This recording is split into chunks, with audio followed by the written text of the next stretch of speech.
Hello, everyone, and welcome back to Crossroads of Cognizance, the place where we are creating a community discussion about all things woo woo. We're incorporating magic, spirituality, energy work. I mean, really, those are just terms for all the same thing. And throughout this conversation, we'd love to hear from you as we're giving tips. Maybe you have things that you're doing in your life that align with what we're talking about.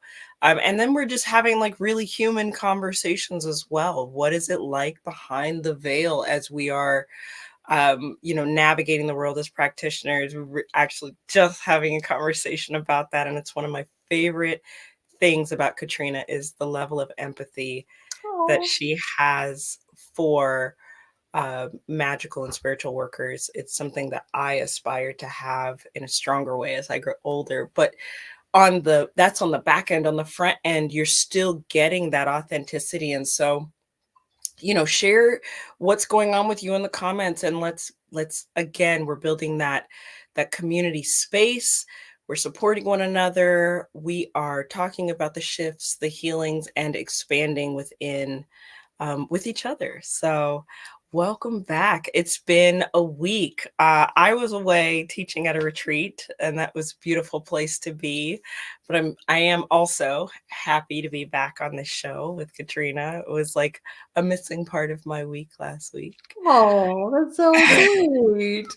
I know I don't get mushy often, but here Well, we you know are. what's weird? We had the first Thursdays when we do Witches at the Crossroads Hour now, Mhm. and we ended up canceling that as well Oh, interesting. because Gladys hadn't put together that it was going to land right in the middle of her Day of the Dead celebration. And Uh, so we booted it out to Monday. So I ended up with no broadcasts on Thursday, and that was utterly weird. right, you're sitting there, Buzzy's going, and you're like, Yeah. "Oh, I guess I'm gonna talk to Eric." Yeah. Never do Oh. that. Just somebody along. But if this is your first time with us, we have some introductions to make. So, I am Dahlia Rose. I'm the founder of the Conduit School, and I serve my community as a healer, a teacher, and a conduit for all kinds of energies, actually, high vibration, but sometimes animal stuff, sometimes plant stuff. Who knows? Pick a day, flip a coin. And I teach my students about these things. I guide them, I guide my clients through spiritual development, energy work. I work with crystals. And I've moved most of them. So, like, normally you'd see them behind me, but we've shifted the energy. I also do spiritual counseling, and I have made it a point to be a forever student in my life. So I pulled together lots of different ancient healing modalities to support different practices that I have, to bring transformation into the lives that those people who work with me. And I do all of this because I believe that we need to expand the way we look at healing in a way that incorporates body work, energy work, and empowerment. But I am not the only one on this show, obviously. Hi, everybody. I'm Katrina Rasbold. I'm a published author. In fact, Dahlia, I just found out last week that I'm publishing my 43rd book this year. And What? well, I didn't do 43 books in this year. I've done 3 this year.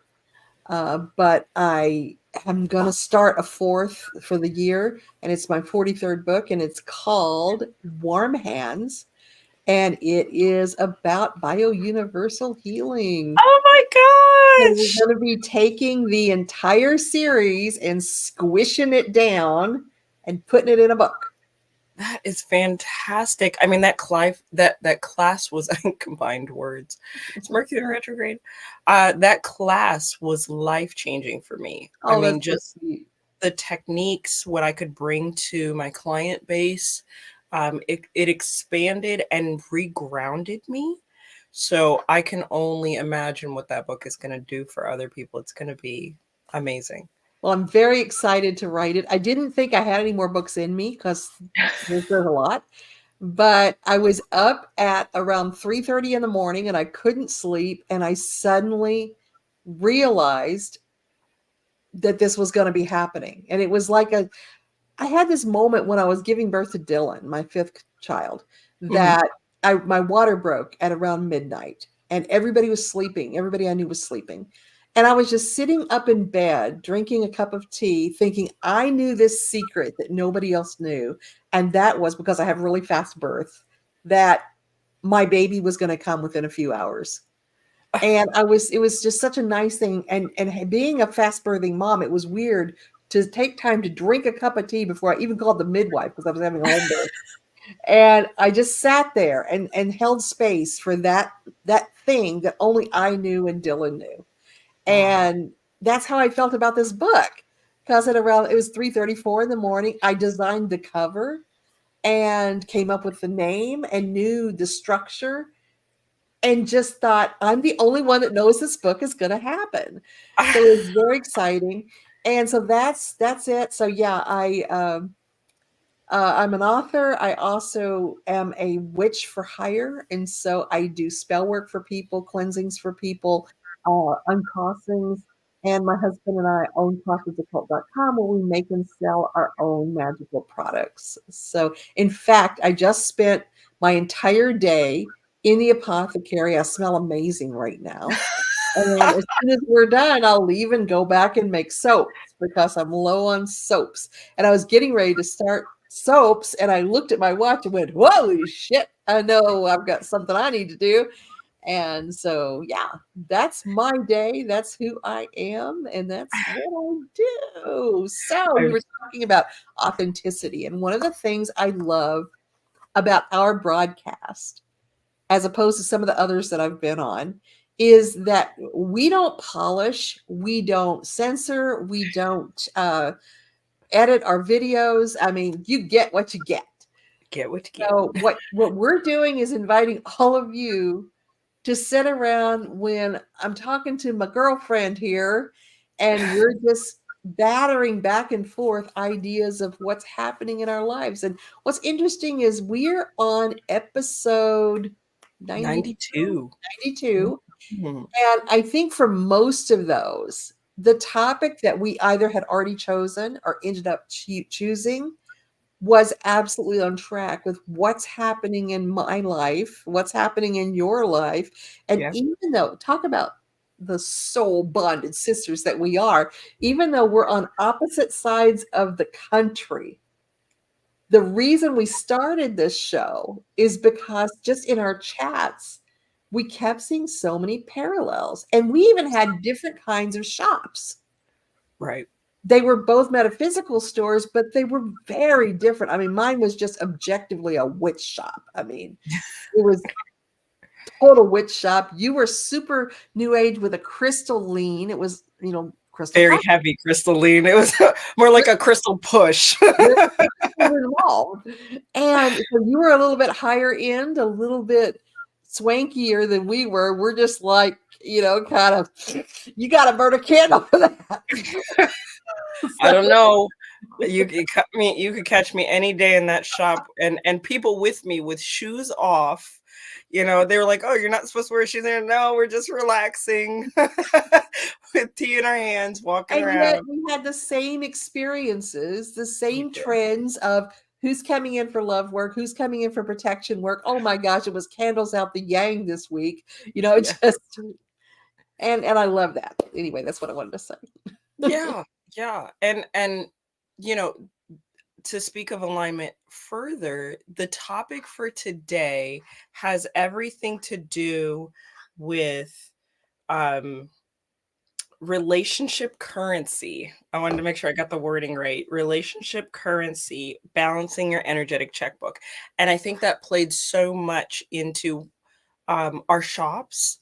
It plays into that space of authenticity because if you are not coming from an authentic place, then you're going to lose energy to your people, to your surroundings, to uh, even just conversation. So I feel like this is all coalescing right in alignment with what we're talking about today. I So so agree. Yeah.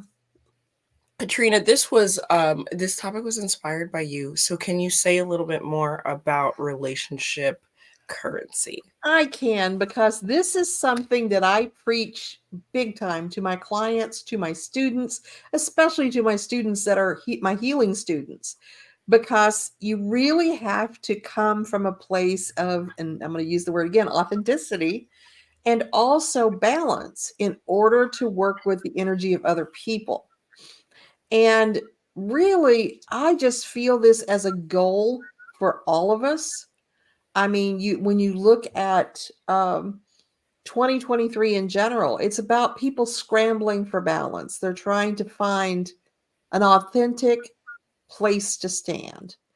And that starts and ends with our relationships. And we would think that it starts with our relationship to ourselves, but it really doesn't. We Mm, think about our relationships with ourselves being the most important part of our life. And I'm going to say it's the second most. And the reason for that is if our relationship to ourselves is never unchallenged, mm. we have no idea of what it is and whether it's authentic. It could just be that we're living in our little bubble and not ever having our beliefs about ourselves or about life in any way called into question or challenged. And that happens from other people. Absolutely. There are mirrors, we are their mirrors. And one of the hardest and most important things that you can do in your life is to remain vigilant about where your energy is going and why. I think those are your two most important questions, because that then leads to your third question of, do I need to make an adjustment in that? Mm. And so what I think about when I look at that, and I think this is really timely because we're going into the holidays and people are going to be making choices about how they're spending their holiday time and Oh, yeah. whether that's healthy or not. And if it isn't healthy, how to manage that. And I have to look back of all things to, and I think I mentioned this before in other episodes, uh, to a lesson that of all people, the mega preacher Joel Osteen taught. And I don't love Joel Osteen, but his words really spoke to me in this instance. And that was, and these are just arbitrary numbers to illustrate a point, that 25% of the people we meet are going to love us no matter what. 25% are going to love us, but can be convinced through our actions and interactions to not love us.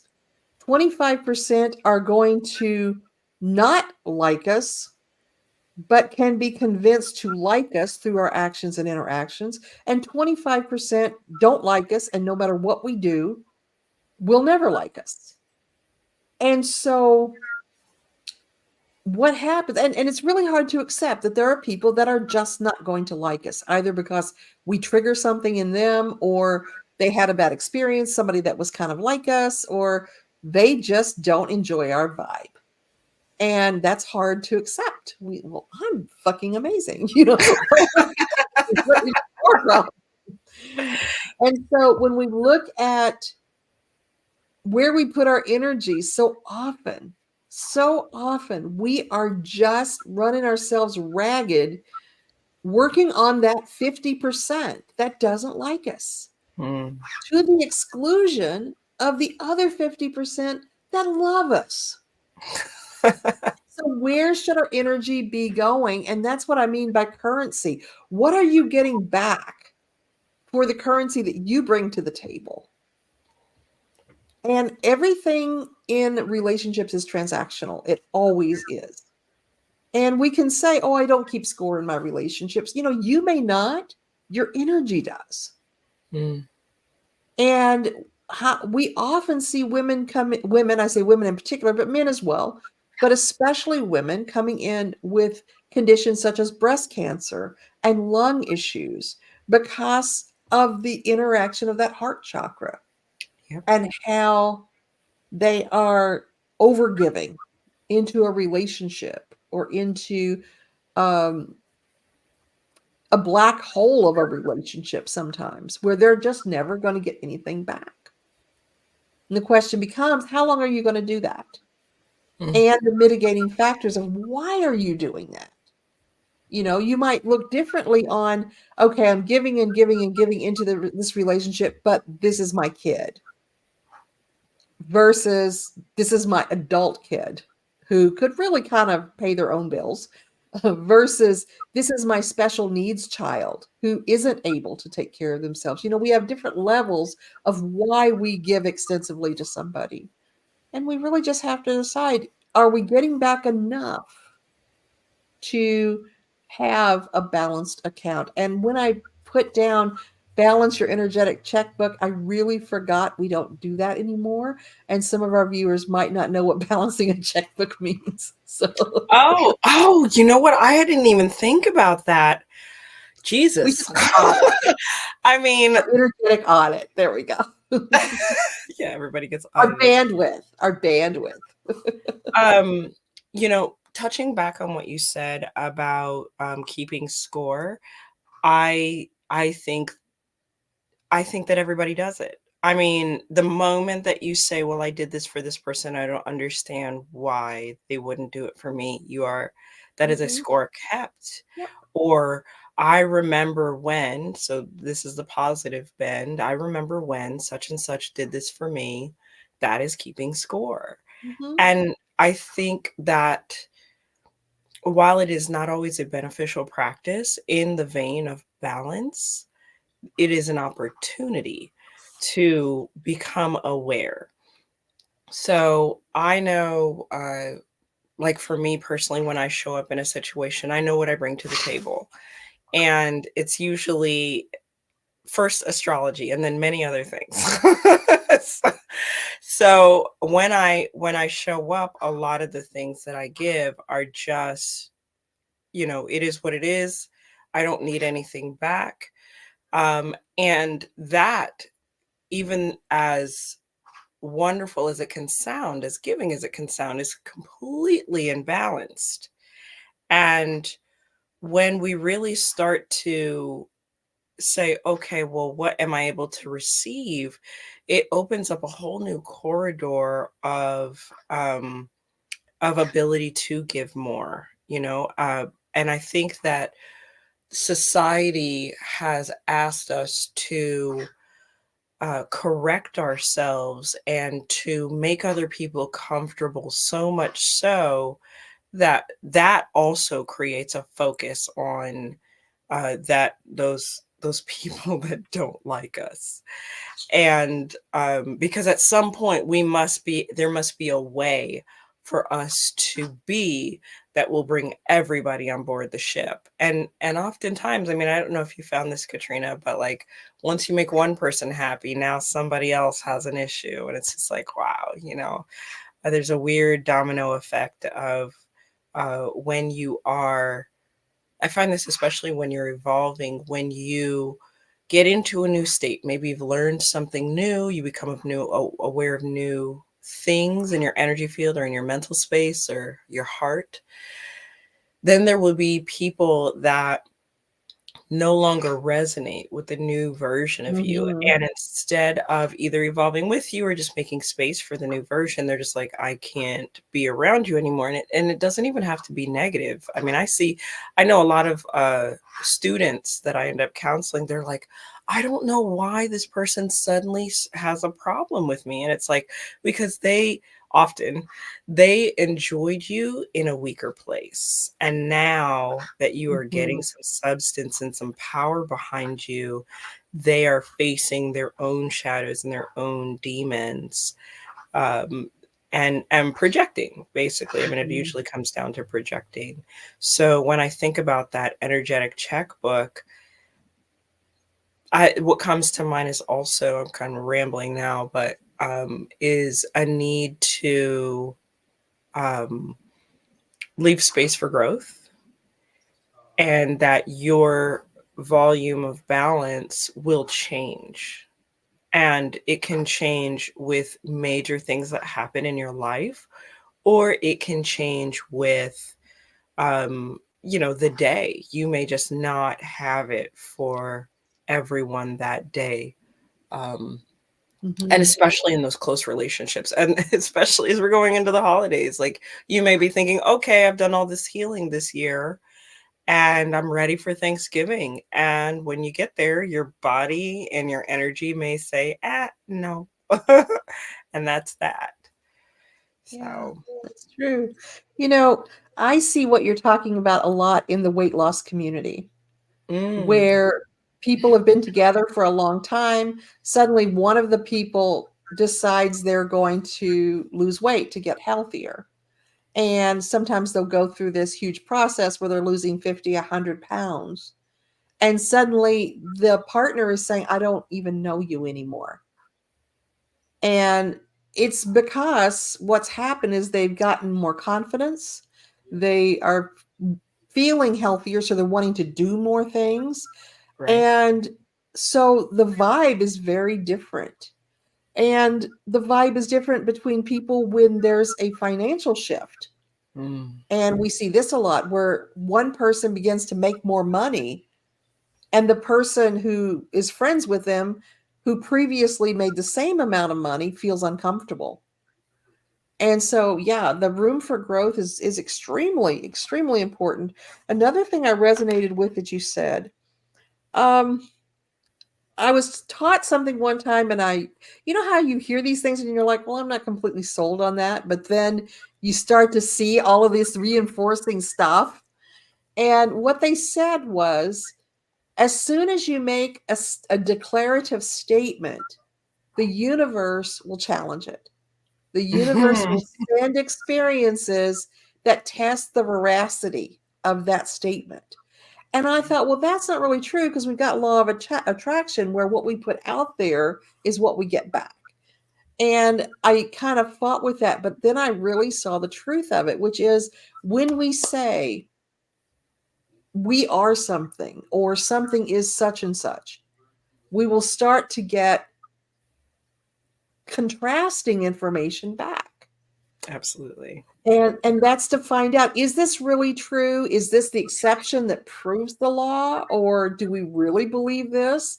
And so I think sometimes when we put ourselves out there as a certain thing, then all of a sudden that gets challenged in some way by the universe. You know, society has a need right now that's very strong. Mhm. Society and our people are very needy right now.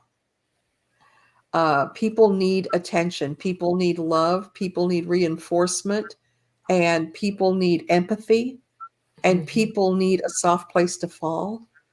And a lot of people are walking around just banging into each other's bruises right now. Oh, And yeah. that's a hard place to be. I think that And they also have a need to, like, have community around their beliefs. I'm seeing that a lot, like, I need you to believe the way that yeah, I do, right. or else you are other. And I think as you're Mhm. talking about that, I'm seeing a deep loneliness kind of come forward from people. Yeah, I think you're absolutely right. I think we're also right now seeing people who have had beliefs on both sides of the fence that were previously objectionable in some way Mhm. now have validation for those beliefs. And so everybody's beliefs are getting louder and more prominent because they feel more comfortable and proud saying those beliefs. So we can go to one extreme and have the people who are gatekeepers for certain beliefs that are extremely vocal now. We can go to the other side and have people that are attempting to take away rights and things like that. They're being very loud because everybody's getting validated now. And they're validated not necessarily because they're right, but because there are other people saying, I believe the same way.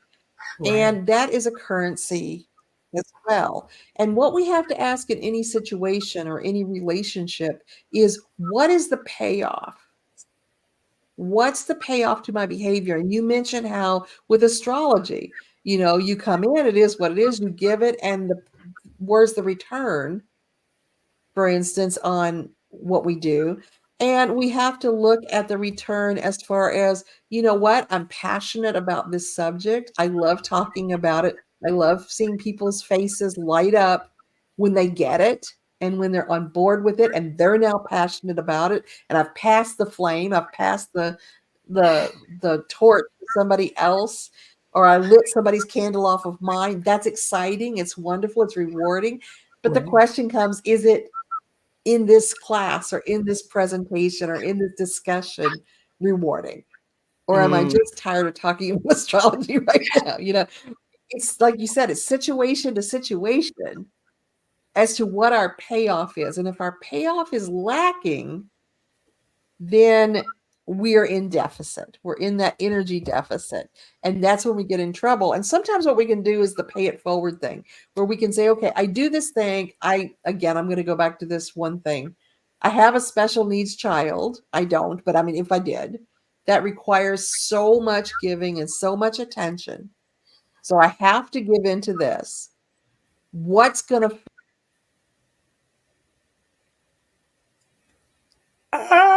Right in the middle of her example. Okay.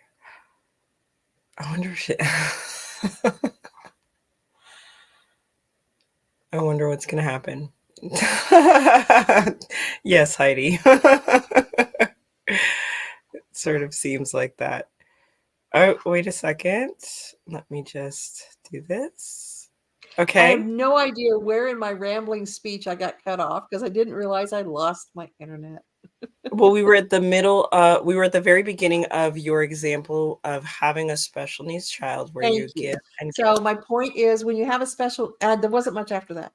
When you have a special needs child, you have to give a lot, and it Mhm. has to be selfless. When you have a parent who has dementia or is needing a lot of elder care, you have to give a lot in a selfless way.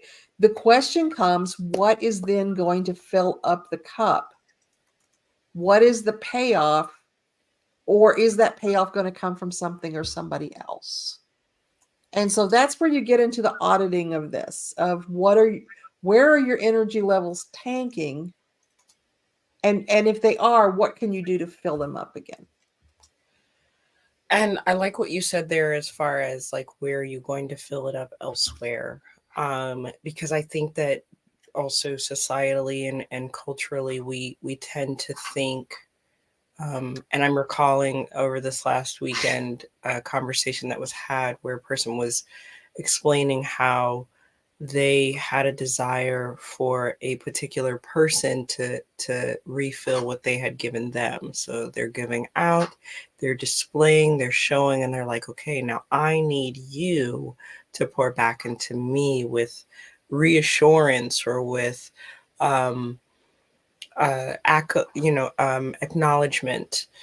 And that was the desired exchange and dynamic, and that would have supplemented maybe some of that energetic balance, some of that uh, balancing of the emotional checkbook, but it wasn't happening. And I'm also being pulled to this thought of how sometimes when I'm talking to clients who can't leave a job at a particular time, because it's Yeah. not just easy, it's always like, oh well, psychically I see you having your own business, and it's like that means, Mhm. I want you all to know that that actually means nothing. Because at the end of the day, if you're not set up for it, or if you don't believe in yourself, and believing yourself is like this much of what you have to do because it's so complicated and you might have a family and blah blah blah.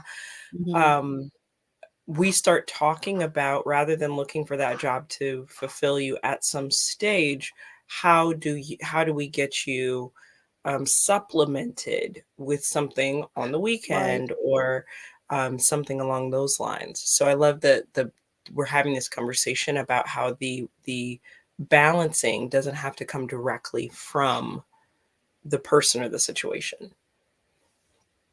Well, we have to look at, when do we become an energetic drain for others Mm. because we're overgiving. And so we have to look at impact as well. That's part of the audit, that's part of the evaluation. And when we were talking about the different sides in society that are now getting validation, one of the things that's missing that we can really interject into compassionately with our interaction with others is the idea of truth being a mutable thing according to who you are. Your truth is not necessarily going to be my truth. It doesn't make it less true. There Right. isn't a baseline of truth. And the problem we have politically and societally is everybody claims that, and even in magic, everybody claims to have this truth without the recognition that there are multiple truths. An example of this is Eric and I were having a conversation, almost like threw down in Texas Roadhouse over it, because he was saying, I mentioned something about gender equality in salaries. And he said, well, that's not even a thing anymore.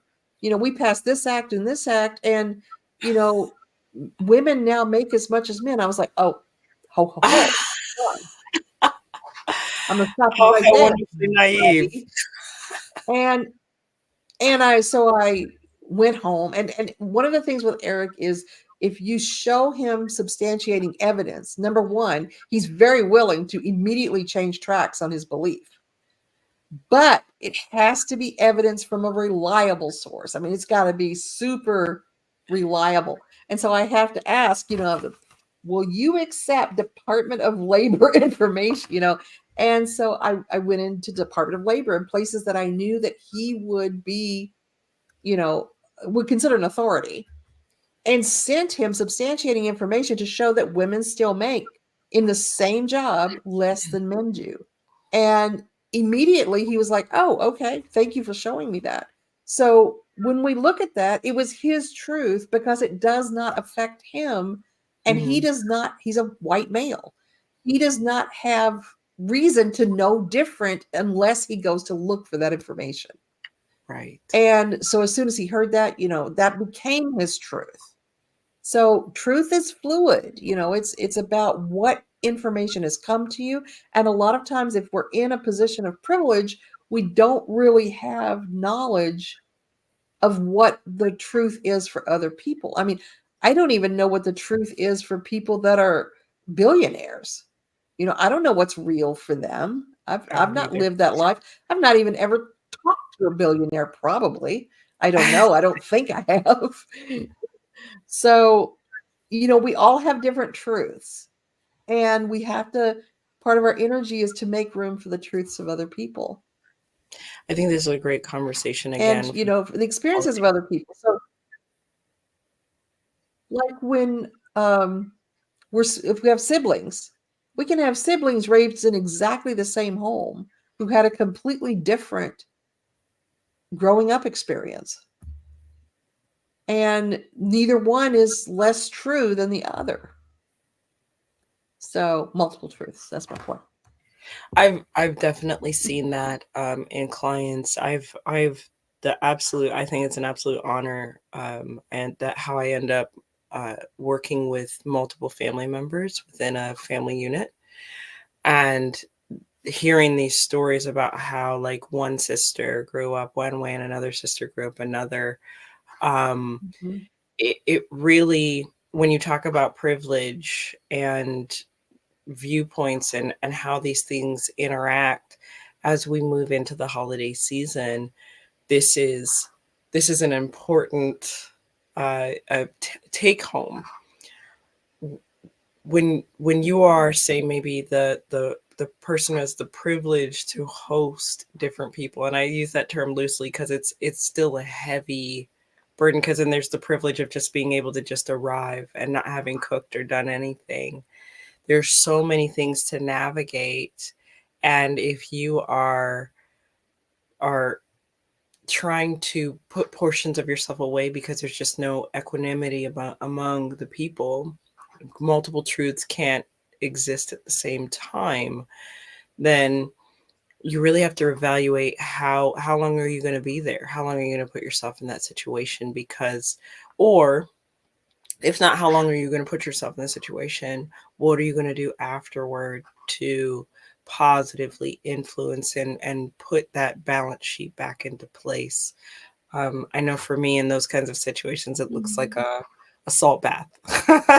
I am a huge advocate of water or shower or bath, but that may not, you may need more. You may need, um, like, I had no idea how much I needed Katrina to empathize with me over a recent situation. And I was like, oh, now I feel better. You know, you may need some reflection from safe people, that kind of thing.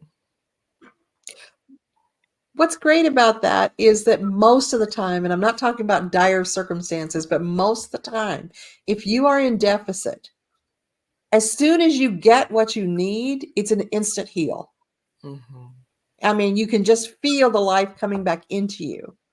And a lot of that, and we've talked about this subject before too, comes to the love languages and what fuels you. And that's not just in romantic relationships. It's got to do with all of your interpersonal relationships. And if acts of service are your love language, people can be saying kind words of affirmation, they can be giving you tangible gifts, they can be doing all these other things, and until you get that one act of service payoff, you are still going to be hungry. Hmm. And there's a saying that the organism does what helps the organism to survive. And that's not always what we want to do in our behavior. It's not always what we think is integrity in our behavior. But at the bottom line, our self will do what it needs to survive. And that's how a lot of unfortunately unhealthy dynamics come into relationships, is that even as a little child, somebody is taught an unhealthy behavior that helps them to survive, like lying or throwing another person under the bus or whatever it might be, Hmm. becomes their way to survive, but it's not healthy in their relationships.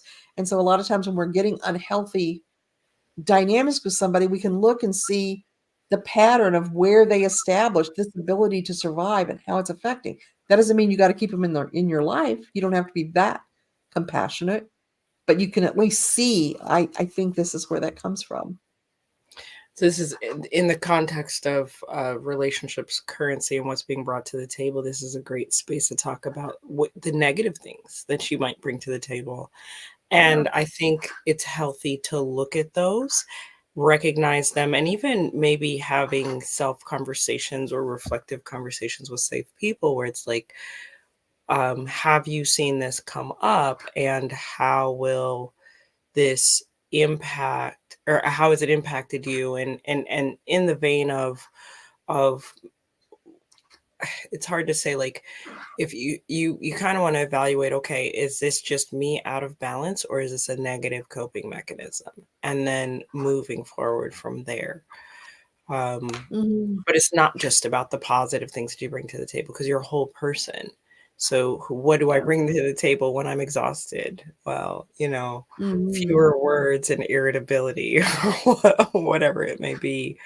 But then that also informs what you can do about it. So you can just, if you know you have things coming up, or, this is something that I had to really think about as a workaholic Virgo, was how much energy I had left over at the end of my day for my loved ones, for my partner, Mhm. especially. The kids were very forgiving.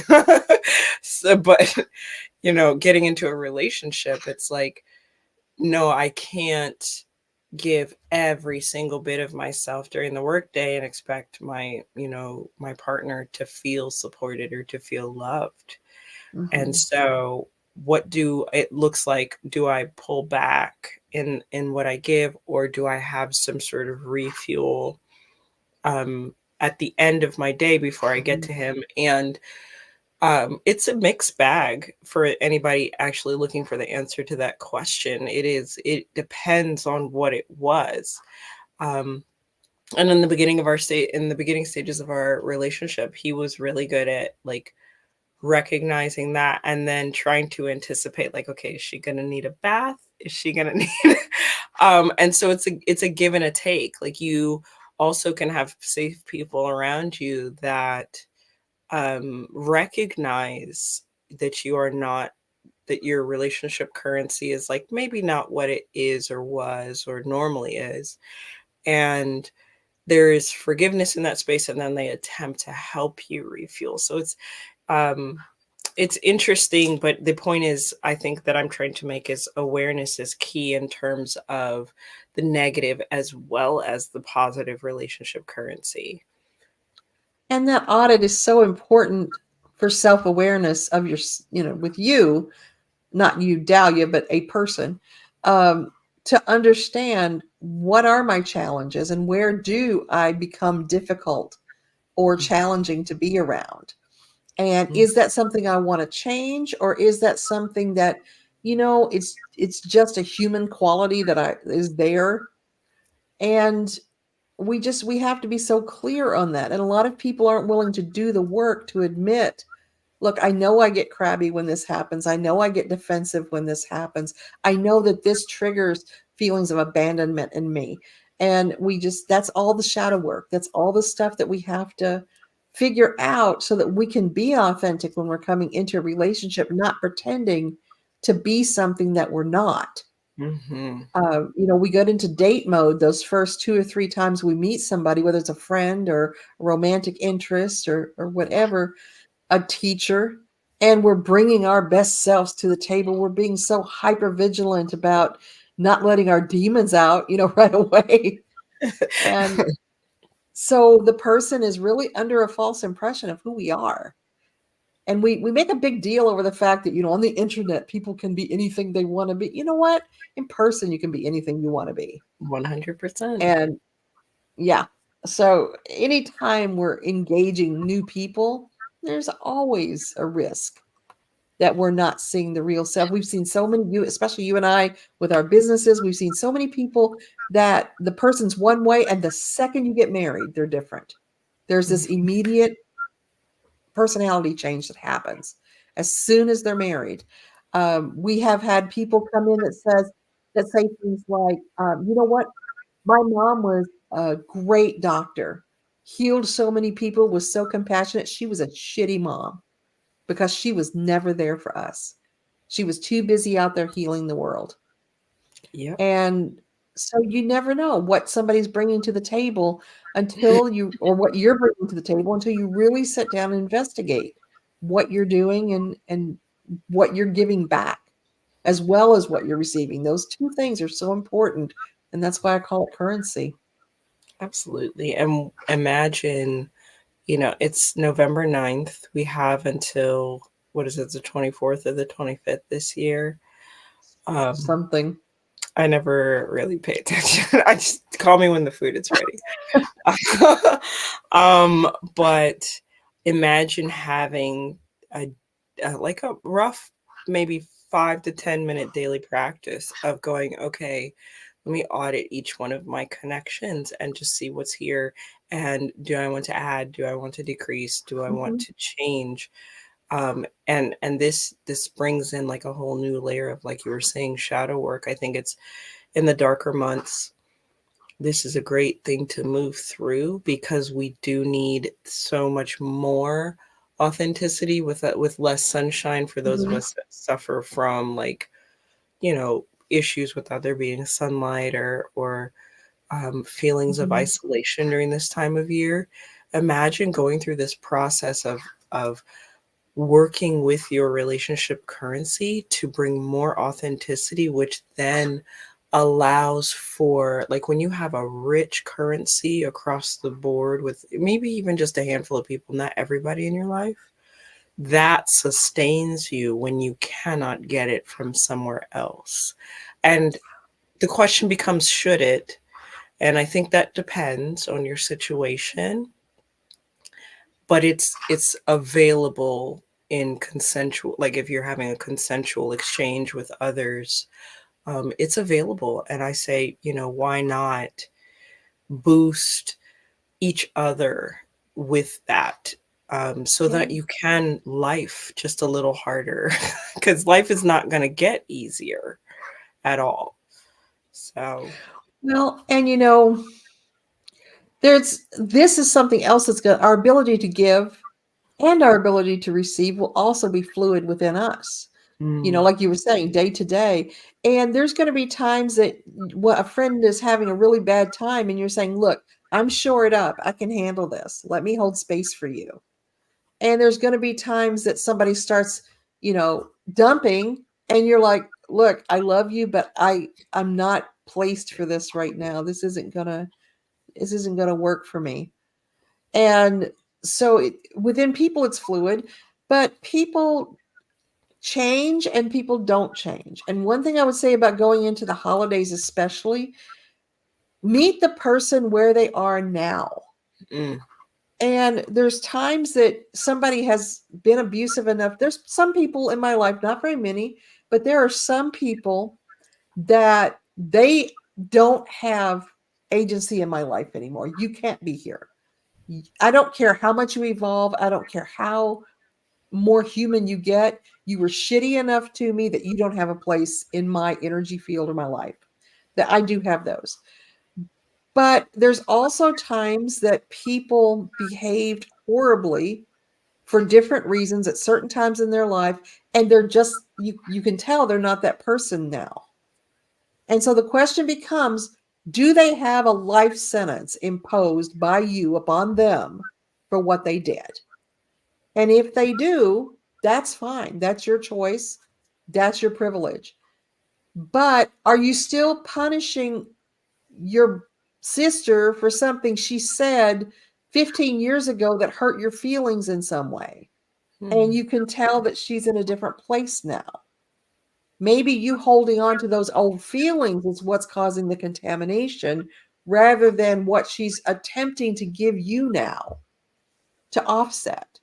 And so I do think it's important that we stay in the present, that we consider the impact that person has on your life right now. If every time you go to Thanksgiving dinner, your sister's horrible to you and demeans you and berates you at the table, makes you the butt of every joke, and still does that, then that is one thing.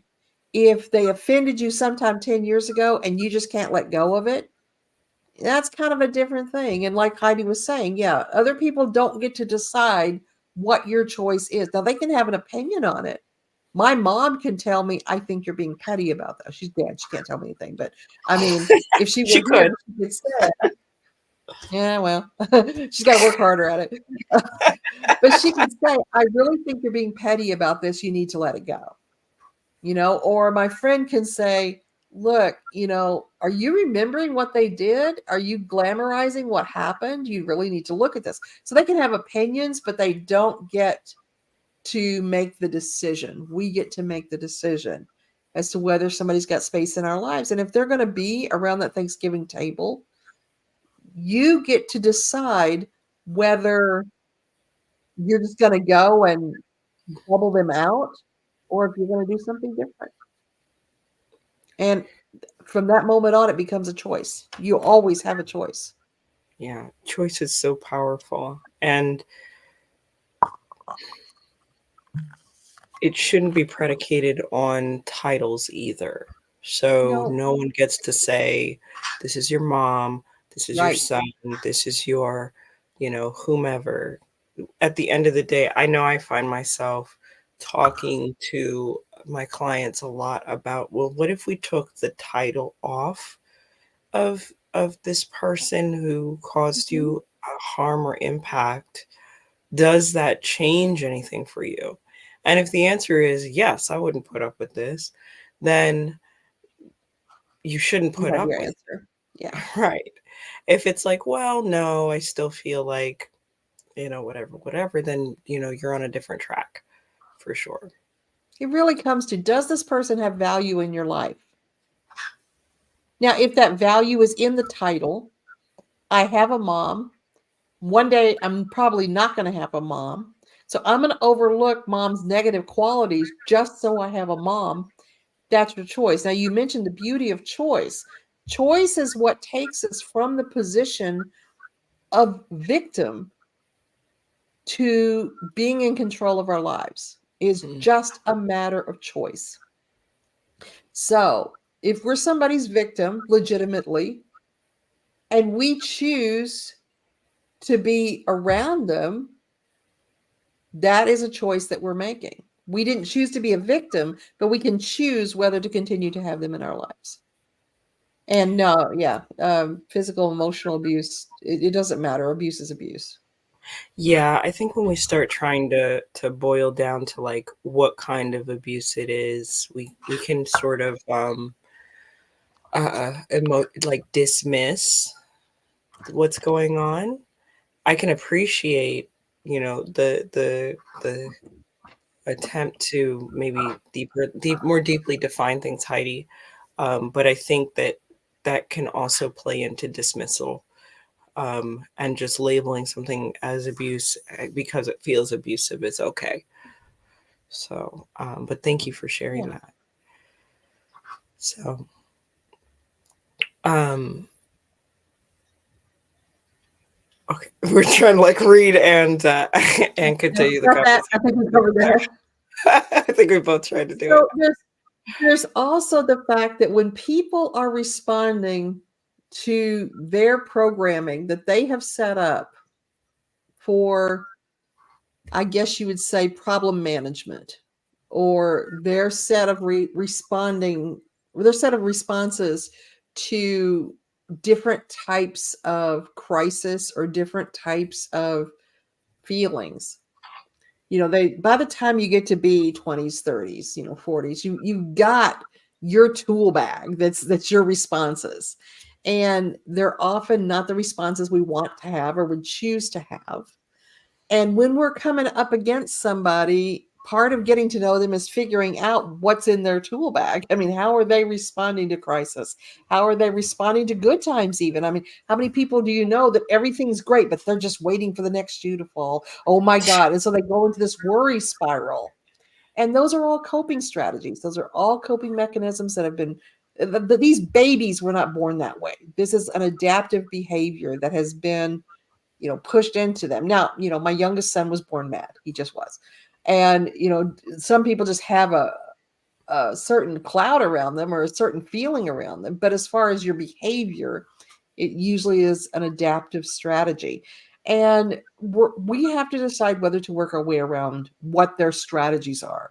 And one of the things we can do, and I know Dahlia does this and I do this, is to first call into question, hey, do you realize you're doing this? Do you Mm. see how you're pushing me away because you think I'm eventually going to hurt you? And so we'll just identify the behavior. Do you realize you're doing this? And they may or may not. Sometimes you just see that behavior repeatedly and say, you know what? I can't. That's a behavior. You explode into anger every time this happens.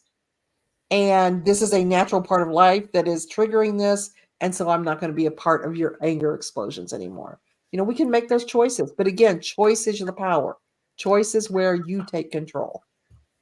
So when it comes to relationship currency, whether you know about balancing a checkbook or auditing or anything like that, it seems like the consistent themes are choice, balance, authenticity, and all of that leads you to a place of integrity. And when I use the word integrity, I don't know, I wish I had the actual Webster's definition, but for me, integrity is wholeness. It's that very few things can penetrate your field in such a way that it completely changes who you are because you're grounded in something solid. And this isn't like opinions or anything like that, but you walk in kind of knowing who you are with space to grow and evolve. And when something bumps up against you, you just become aware as opposed to um, put off or knocked off kilter. And so as the holidays come, we'll all be exchanging different kinds of relationship currency, and Mhm. we could take these metaphors or that phrasing so much deeper to say, some people have dollars, some have euros, some have, whatever it is and what weighs more. But ultimately coming back home to say, this is my relationship currency and what I have available to give and what I don't, and seeking out people that accept what you don't have more than what you do have, I think can be a really beautiful place to work from for the holiday season. It can. And if you're looking at your holiday season as a huge energy expense, Oof. what do you do before you have a huge known expense? You Mhm, start taking your budget down so mhm. that you have saved up enough to cover that expense.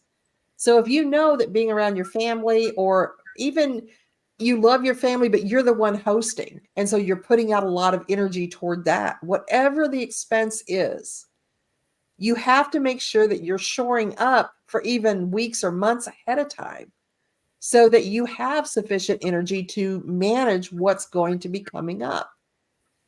And that's how you get through those times, making good choices and preliminarily building up your energy so that you're in a good place for when that happens. That's my thought, is have some currency in the bank if you're going to make a big purchase. Kat, the everything that we're talking about in terms of currency and storing up and the integrity piece, it is a form of shielding. Mhm. um I used to be one of those people that was like, shields up everywhere you go, especially if it's Walmart.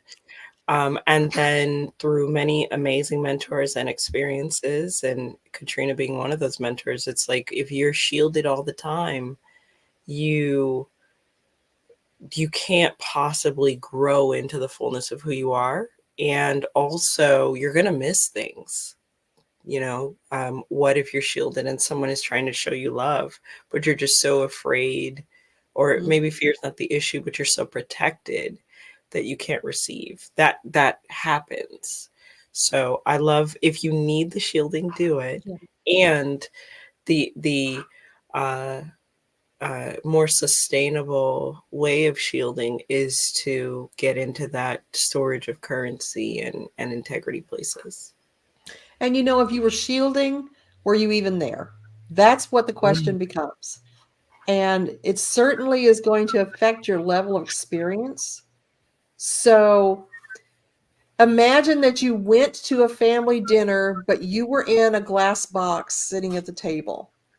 You can't hear as well. They can't hear you as well. You're not feeling anything coming in. And so, yes, it's so important that you shield at times of crisis or at times when you are under threat.